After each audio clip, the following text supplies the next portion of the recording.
మనకి వందనాలు. మీ అందరికీ నా వందనాలండి. ప్రభు మనకి ఈరోజు ఇచ్చిన వాగ్దానం సామెతల గ్రంథం 3వ అధ్యాయము 12వ వచనం. తండ్రి తనకు ఇష్టుడైన కుమారుని గద్దించును రీతిగా యెహోవా తాను ప్రేమించిన వారిని గద్దించును. Praise lord.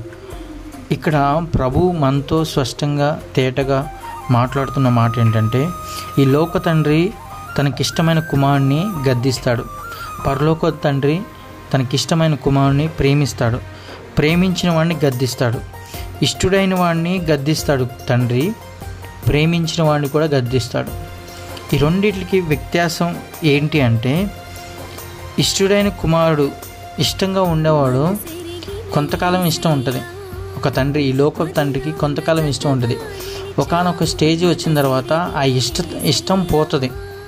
ఎవరికైనా, తల్లికైనా తండ్రికైనా ఒకానొక టైం వచ్చిన తర్వాత ఇష్టం పోతుంది. ఎందుకు అంటే, భార్య భర్తలు అనే ఏకదాటి మీదకి వచ్చినప్పుడు తల్లిదండ్రులు దూరం అయిపోతూ ఉంటారు. కొందరి జీవితంలో తండ్రి తల్లి ఒక విధంగా ఉంటారు.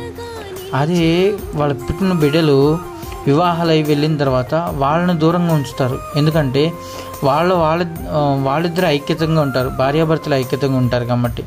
అంటే తనకి ఇష్టంగా చూసుకున్న కుమారుడు కొన్నిసార్లు ఏదైనా తప్పు చేసినా ఆ ఇష్టత నుంచి అయిష్టంలోకి వెళ్ళిపోతాడు.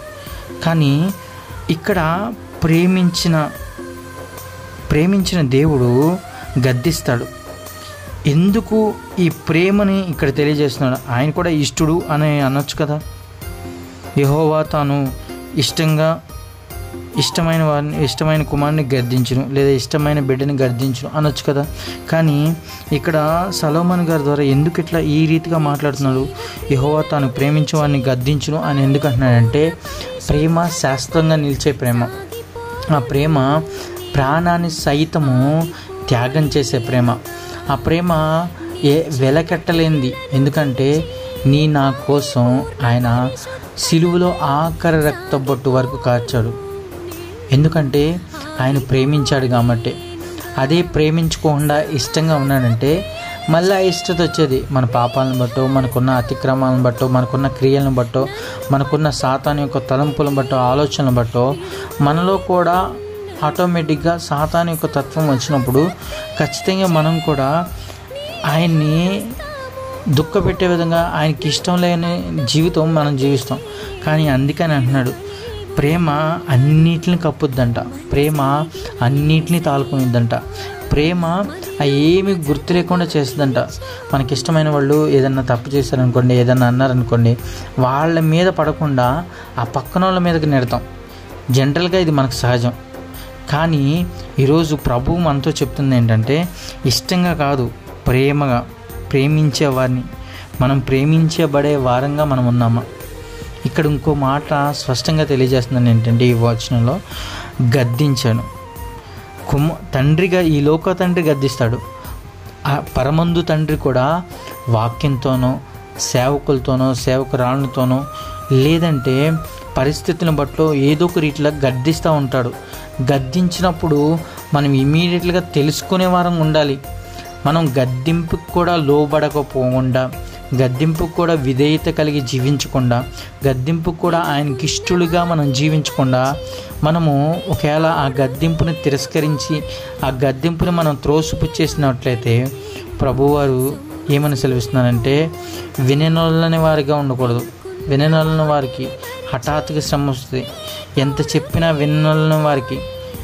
ఇదే సామెతల గ్రంథం 29వ అధ్యాయం ఉంటుంది. ఎందుకంటే ఆయన ఎన్నిసార్లు మనం గద్దించినప్పుడు ఆ గర్దనకి మనం లోబడని స్థితిలో మనం ఉంటే మాత్రం ఖచ్చితంగా మనం దానికి ప్రతిఫలం పొందుతాం. కాబట్టి ఈరోజు ఈ వాగ్దానం చేత పట్టుకుంటున్న మనం మన జీవితంలో దేవుడు ఏ విధంగా గద్దిస్తున్నాడో ఆ గద్దింపుని మనం లోబడే స్థితిలో ఉన్నామా? లోబడిన వారంగా మనం ఉన్నామా? మనం ఎలా ఉన్నాము? అందుకని ప్రభు సామెతల గ్రంథం 29వ అధ్యాయం 1వ వచనం ఉంటుంది, ఎన్నిసార్లు గద్దించినను లోబడిన వాడు మరి తిరుగు లేకుండా హఠాత్తుగా నాశనం అవును. ఇక్కడ ఎన్నిసార్లు గద్దించినను లోబడిన వాడు మరి తిరుగు లేకుండా హఠాత్తుగా నాశనమగునని సామెతల గ్రంథం 29వ అధ్యాయం మొదటి వచనంలో ఉంటుంది. ఎందుకు ఈ మాట అంటే, గద్దింపు యొక్క ప్రాధాన్యత ఏంటంటే అతను ఒక క్రమబద్ధ జీవితం ఉంటుంది. గద్దింపు యొక్క ఉద్దేశం ఏంటంటే ఒక క్రమం కలిగిన జీవితం ఉంటుంది, విధేయత కలిగిన జీవితం, గౌరవం కలిగిన జీవితం, మాటల్లోనూ క్రియల్లోనూ తలంపుల్లోనూ క్రమశిక్షణ కలిగిన జీవితం ఉంటుంది.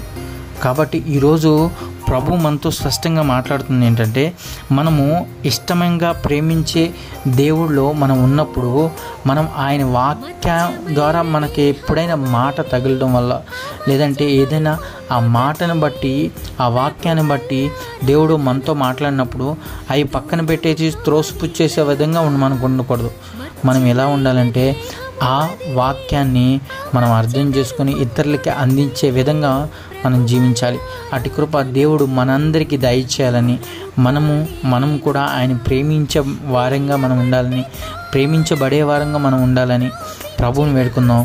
ఈరోజు ప్రభు ఈ వాగ్దానం చేత పట్టుకుని నువ్వు ఎప్పుడైతే వెళ్తున్నావో, ఆయన ఎక్కడైతే నువ్వు తప్పిపోతున్నావో, ఎక్కడైతే నువ్వు ఇబ్బంది పడుతున్నావో, ఎక్కడైతే నలిగిపోతున్నావో, ఎక్కడైతే వేదన చెందుతున్నావో ఆ ప్లేస్లన్నీ యేసు నామములో అవన్నిటిని దూరపరచును గాక. ఆమేన్. మన వేదన్ని మన రోదన్ని యేసు నామములో మనకి దూరపరచును గాక. ఆమేన్. అటు కృప దేవుడు మనందరికీ దయచేయను గాక. ప్రేమగల తండ్రి, ఘనమైన దేవా, కృపమయ దయగలిగిన రాజా, రక్షక నీకు వందనాలు స్తోత్రాలు దేవా. నువ్వు గొప్ప దేవుడు దేవా, నీకు వందనాలు స్తోత్రాలు. ఈరోజు గద్దింపు విషయంలోనూ ప్రభా, ఇష్టంగా జీవించే వారి విషయంలో, ప్రేమ విషయంలో ప్రభా మీరు ఎంతగానో స్పష్టంగా మాట్లాడినందుకు నీకు వందనాలు స్తోత్రాలు దేవా. అయ్యా, మేము ఎలా ఉంటున్నామో, ఎలా జీవిస్తున్నామో, ఏ విధంగా ఉంటున్నామో మమ్మల్ని మేము పరిశీలించుకుంటున్నాం. నువ్వు వాక్యం ద్వారా గద్దించినప్పుడు ప్రభా, ప్రార్థన ద్వారా గద్దించినప్పుడు ప్రభా, మేము అది వినినోలని వారంగా త్రోసిపుచ్చేసి పక్కన పెట్టే వారంగా ఉంటున్నామేమో దయతో క్షమించండి.